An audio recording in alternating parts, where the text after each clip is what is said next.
কিছুদিন ধরে প্রচুর পরিমাণে বৃষ্টি হইতেছে, আর এই বৃষ্টির পানিতে আমাদের এলাকার যত আশেপাশে পুকুর আছে প্রায় ডুবু অবস্থা হতে পারে। যদি আর দুই একদিন এইরকম বৃষ্টি হয় তাহলে এই পুকুরগুলো মানে ডুবে যেতে পারে। এখানে যে পুকুরটি আছে এটা দেখেন কি অবস্থা। আর যদি মনে হয় যে একদিন বৃষ্টি হয় তাহলেই কিন্তু এই পুকুরটি ডুবে যাবে। ওই যে দেখেন হাঁস যাইতেছে। আচ্ছা, তো আমাদের এই এলাকার পাশে প্রচুর পরিমাণে মুরগির খামার আছে এবং এখানে প্রচুর মাছ চাষি আছে যারা মাছ চাষ করে। এই বৃষ্টিতে আমার মনে হয় যে আর দুই একদিন যদি এমন হয় তাহলে আমাদের এলাকার যত মাছ চাষি আছে মানে তাদের অনেক বড় ধরনের একটা প্রবলেম হলেও হতে পারে। এই দিকটায় এসে একটা জিনিস মনে হয়ে গেল, আমি যখন ছোট ছিলাম তখন আমি দেখেছি আমাদের অনেকগুলো হাঁস ছিল, আর সেই হাঁসগুলাকে আমরা এই জায়গা থেকে এই ধরনের শামুকগুলো নিয়ে তারপরে খাওয়াইতাম। দেখেন এই শামুকটা কিন্তু খেয়ে ফেলছে ওই যে ওই হাঁসগুলাই। আর এখানে প্রচুর পরিমাণে শাপলা ফুল আছে। আমি এর আগেও এখানে ভিডিও বানিয়েছিলাম। আপনারা এই যে এই পাশে যেগুলো দেখতে পাচ্ছেন এগুলো সব শাপলা ফুলের গাছ, এবং এটা হচ্ছে লাল শাপলা। আর শুধু লাল শাপলা না, এখানে প্রচুর পরিমাণে সাদা শাপলাও হয়। ওই যে দেখেন কলি ফুটে আছে। তো এটা হচ্ছে আমাদের বাড়ির পাশেই, তবে মানে শৈশবের কালটা একদম এই দিকেই কাটতো আমাদের। আর দেখেন এই যে কচুরি পানাগুলা এগুলা কিন্তু এই এই পাড়ের মাঝখানে দেওয়া হয়েছে। যদি বলা যায় যে আমাদের বাড়ির আশেপাশে কোথায় বেশি মাছ হয় তাহলে সেটা হবে এই জায়গাটা। এখানে প্রচুর পরিমাণে ছোটো মাছ হয়, আর সামনে আরেকটা ক্ষেত আছে, তো সেখানে প্রচুর পরিমাণে চিংড়ি মাছ থাকতো এক সময়। চলেন আমরা সেইখানে যাই। এই যে জায়গাটা দেখতে পাচ্ছেন এখানে প্রচুর পরিমাণে চিংড়ি মাছ হইতো। এই দিক থেকে আমি ছোটোবেলায় প্রচুর পরিমাণে মাছ ধরেছি। মানে তিন কোনা যে জাল থাকে সেই জালটার নাম আমার মনে আসছে না, যদি আপনাদের কারো মনে থাকে তাহলে আপনারা কমেন্ট করতে পারেন। তো এই জায়গাটাতে প্রচুর পরিমাণে চিংড়ি মাছ থাকতো, তো এই চিংড়ি মাছগুলো ধরতাম।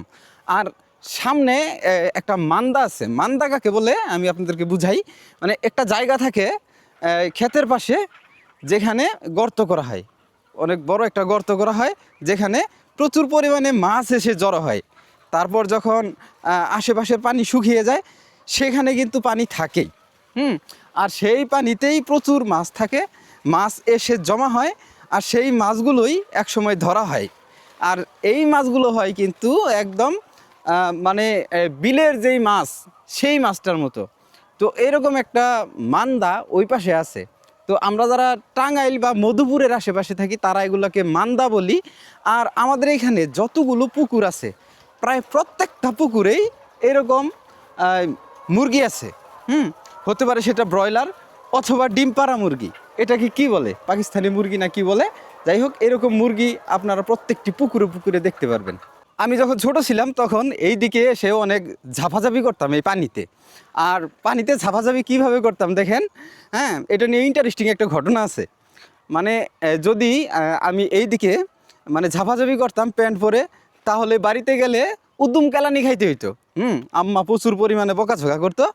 আর তখন কি করতাম, এই যে পুকুরের পাড়গুলা দেখতে পাচ্ছেন, এই পাড়ের ভিতরে প্যান্ট খুলে রেখে তারপর এখানে ঝাপাঝাপি করতাম।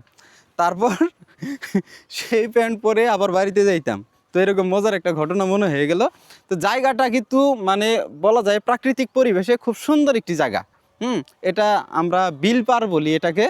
আর মানে আমাদের শৈশবের সময় না শুধু, এখনও আমরা মাঝে মাঝে এখানে এসে বসে থাকি এই আশেপাশের মানে প্রকৃতির মাঝে বলা যায়।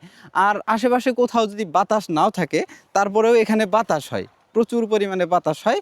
আর সেই বাতাসগুলো হয় একদম ঠান্ডা বাতাস। আর ঠান্ডা বাতাস হওয়ার পিছনে কারণ আছে, দেখেন আশেপাশে পানি আর পানি, যদিও এখন আর তত পানি দেখা যায় না। আর আপনাদেরকে যেই মান্দার কথা বললাম সেটা হচ্ছে এখানে দেখেন, এখানে যে এই যে ঝোপগুলা দেখতে পাচ্ছেন, এখানেই কিন্তু সেই মান্দাটা। এখানে যদি আমি নামি তাহলে কিন্তু আমার মতো দুইজন এখানে অনায়াসে ডুবে যাবে। তো মানে এই বৃষ্টির কারণে যেমন সুবিধা আছে তেমন অসুবিধা আছে, তবে বৃষ্টি সবার জন্যই ভালো হয় না। আর এই যে জায়গাগুলো দেখতে পাচ্ছেন এগুলাতে কিন্তু ধান লাগানোর কথা এখন, কিন্তু শুধুমাত্র ধান লাগানো যাচ্ছে না এই পানির কারণে। আর সিলেটের কিছু কিছু জায়গা আমি দেখলাম যেগুলোতে একদম বন্যার মতো হয়ে গেছে এই বৃষ্টির কারণে। আসলেই অনেকেই দেখি স্ট্যাটাস দেয় যে মানে বৃষ্টি নাকি মানে যখন বৃষ্টি হয় সেটা নাকি তাদের জন্য রোমান্টিক সময়। আরে দাদা, বৃষ্টি সবার জন্য রোমান্টিক হয় না। দেখেন এই সব জায়গায় যদি ফসল না ফলানো যায় তাহলে কিন্তু মানে ধানের দাম বেড়ে যাবে, এটা স্বাভাবিক। কারণ সাপ্লাই যদি কম থাকে তাহলে সব কিছুরই দাম বাড়ে, এটা আমরা জানি। মানে সব কিছুই যদি সাপ্লাই কম থাকে সেই জিনিসটার দামই কিন্তু বেড়ে যায়। আর এই বিলপাড়ের জায়গাটা আসলে খুবই সুন্দর একটা জায়গা। আর এই জায়গাটা হচ্ছে মধুপুর আলুকদিয়া ইউনিয়নের একটা জায়গা। তো এই জায়গাটিতে আসলে আসলে মনের ভিতরে একটা শান্তি কাজ করে। আপনারা যারা আমার ভিডিও নিয়মিত দেখেন তাদের সবাইকে ধন্যবাদ। আপনারা আশা করছি আমার সমস্ত ভিডিওই দেখবেন। আর সবাই লাইক কমেন্ট শেয়ার করবেন অবশ্যই। আপনাদের মানে একটু সাপোর্ট পেলে টাঙ্গাইলের আশরাফ পেজটি একদিন অনেক বড় হবে। তো সবাই আমাকে সাপোর্ট করবেন। আশা করছি আমি আপনাদেরকে ভালো কিছু উপহার দেওয়ার চেষ্টা করব। ভালো থাকবেন সবাই। আল্লাহ হাফেজ।